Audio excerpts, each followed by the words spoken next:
नमस्ते।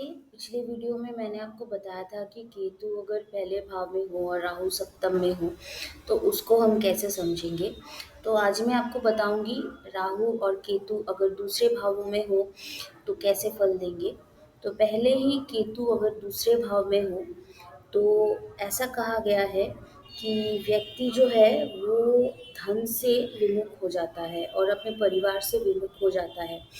ये कितना सही है इसको जानने के लिए हमको राशियों पे फ़ोकस करना पड़ेगा। आपको पता ही है, भाव के साथ-साथ राशि को हम ऐड करते रहेंगे तभी पता चलेगा कि फल कैसा होगा। क्योंकि ऐसा भी शास्त्रों में कहा गया है कि केतु अगर मेष राशि में हो, मिथुन राशि में हो और कन्या में हो, तो व्यक्ति को कोई हानि नहीं करता है, वो अगर दूसरे भाव में हो तो भी। क्यों ऐसा कहा गया है?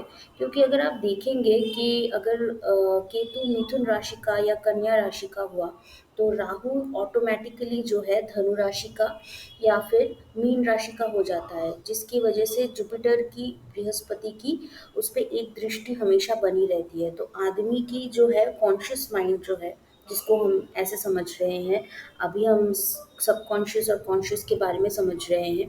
तो कॉन्शियस माइंड में अगर जुपिटर का प्रभाव रहेगा, वहाँ पे अगर नॉलेज का प्रकाश जो है टाइम टू टाइम गिरता रहेगा, तो उसका केतु ऑटोमेटिकली ठीक हो जाता है। देखिए, राहु और केतु को हम अलग से नहीं समझेंगे, उनको साथ ही साथ समझना पड़ेगा।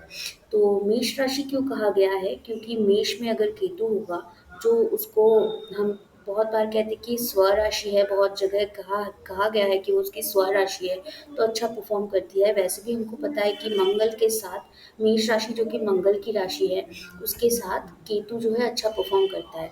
तो क्या होता है उसके सबकॉन्शियस माइंड में, क्या होता है जब वो सेकंड हाउस में होता है? तो देखिए, सेकंड हाउस में जब भी केतु होगा ना, तो अष्टम भाव में उसका राहु होगा। तो इस पर्सन ने पास्ट लाइफ में बहुत ज़्यादा ऐसा देखा गया है कि ये तपस्वियों का चार्ट होता है बहुत केसेस में। तो इस पर्सन के जो मेजॉरिटी प्रॉब्लम्स होते हैं वो फैमिली की वजह से, इसी वजह से होते हैं क्योंकि उसकी सस्टेनेंस में प्रॉब्लम आती है उसकी। क्योंकि सेकंड हाउस हमको सस्टेन करता है, हमको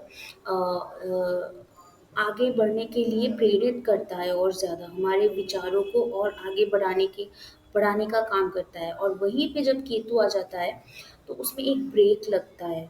और इस ये यही दिखा रहा है कि जब राहु आपके अष्टम भाव में हो, तो राहु वहाँ पे कुछ ढूँढने की कोशिश कर रहा है। तो वहाँ से वो कुछ नॉलेज निकालने की कोशिश वो कर रहा है, जो उसके सेकंड हाउस को फ़ीड करेगी। तो आपको वहीं पे फ़ोकस करना है, आपको आपके अष्टम भाव पे ही फ़ोकस करना है। और यहाँ पे एक बात और आती है कि जब भी सेकंड हाउस में आपका केतु होगा, तो सबकॉन्शियसली आप जो है मनी के रिगार्डिंग बहुत ज़्यादा उनको दिखाई नहीं देता कि मनी को कैसे हैंडल करना है। बार-बार कैलकुलेट करते रहेंगे, फिर भी पता नहीं चलेगा कि सेविंग्स या इन्वेस्टमेंट्स कहाँ जा रही है। ये वाली प्रॉब्लम काफ़ी आती है। हालाँकि ये बात है कि केतु अगर उनके सेकंड हाउस में, तो उनको ऑलरेडी पता है कि मनी को अर्न कैसे करना है। उनका अर्निंग पावर उनको सबकॉन्शियस में है, कहीं न कहीं उनके दिमाग में रहता है कि अर्निंग कैसे करना है।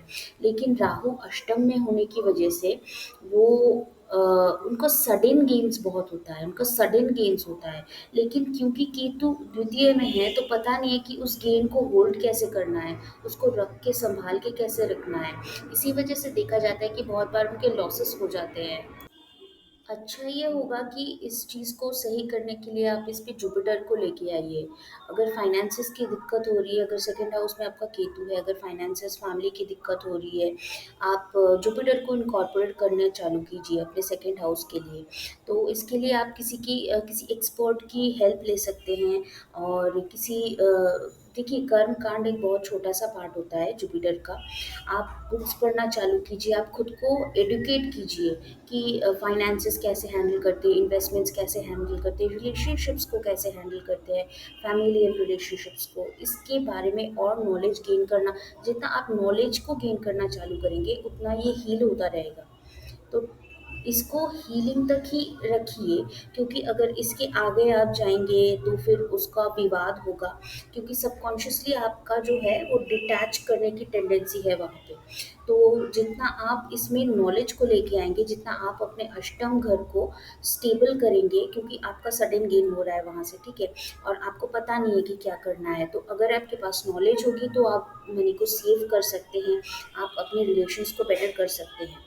और 8th हाउस में अगर राहु होगा तो सडन अनएक्सपेक्टेड कुछ चेंजेस तो आपको दिखने को मिलेंगे ही। तो इसके लिए भी आप प्रिपेयर्ड रहिए, कैसे रह सकते हैं आप इसके बारे में भी नॉलेज, क्योंकि राहु जो है ना, जो ऑकल्ट की चीज़ें हैं वो जानने की कोशिश कर रहा है 8th हाउस में बैठ के। बेस्ट होगा आपके लिए कि आप बुक्स पढ़ना चालू कीजिए, बुक्स नहीं तो आप रीड स्टडी करना चालू कीजिए इन सब के बारे में।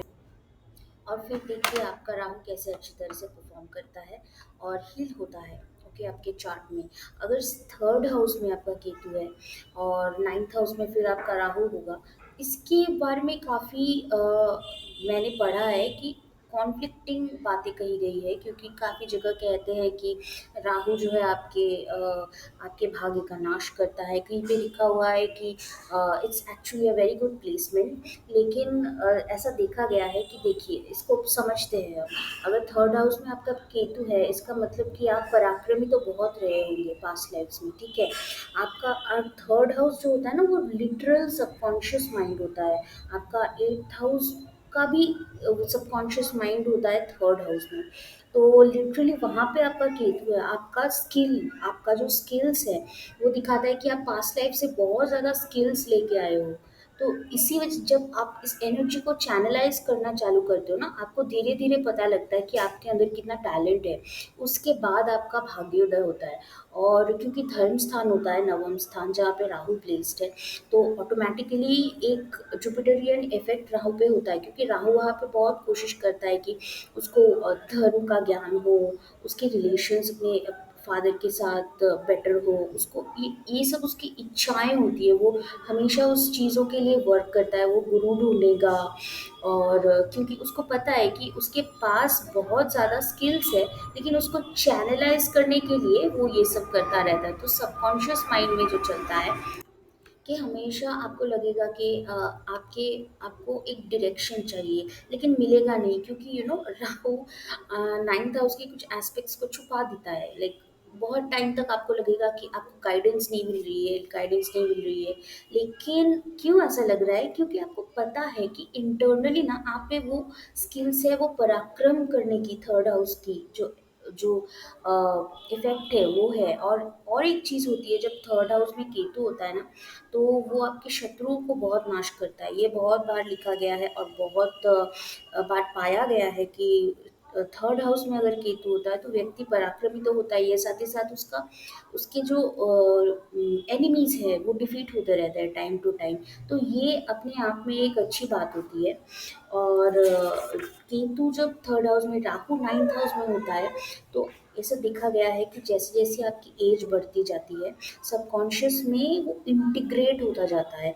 इसके लिए बहुत अच्छा है ना कि आप मेडिटेशन करो। वैसे तो मेडिटेशन कैसा भी प्लेसमेंट हो आपका, आपके लिए बेटर होता है, लेकिन अगर जितना आप मेडिटेशन करोगे और उसके लिए भी आप ढूँढोगे कहाँ से मेडिटेशन करूँ, कहाँ किससे मैं सीखूँ, वो आप ढूँढ रहे होगे, लेकिन आपको मिलेगा धीरे-धीरे मिलेगा। जैसे आपकी एज बढ़ती जाएगी उतना आपको समझ में आता जाएगा कि कैसे ये चीज़ वर्क करता है।